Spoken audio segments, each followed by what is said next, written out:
Have you ever felt like an outsider? Maybe you were the only person in the room with different clothes, or different hair, or different ideas. Perhaps everyone spoke a language that you didn't understand. Have you ever found yourself maybe at a gathering like even church, where everyone but you seemed to understand what was being said? Have you ever thought that parts of the Bible were just hard to read?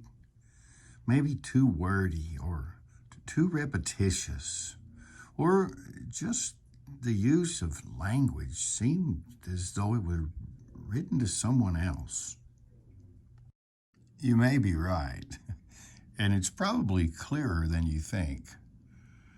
The language in John's Gospel is repetitive, and for better or for worse, is there at times to establish who are the insiders and who are the outsiders. John's Gospel uses Jesus' prayer for unity to declare that God is in Christ, and that Christ is in the church, and that when we place our trust in that Christ is in us, and therefore God is in us, in Christ. The church in the 4th century established a belief about the divinity of Christ called homoousios, which led to anything but unity. Instead, arguments over whether God and Christ were of a separate essence or of the same substance.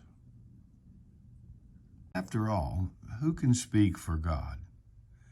The Gospels know this truth. It is Christ who has experienced God.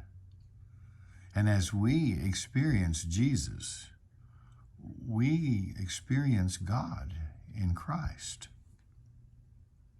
The church has not always reflected God's love for the world.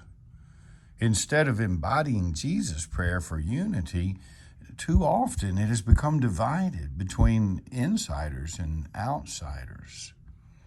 Every depiction of Jesus isn't a revelation of God. We must look again to the true believers, those who love and keep His words, to find an experience of God that we can trust.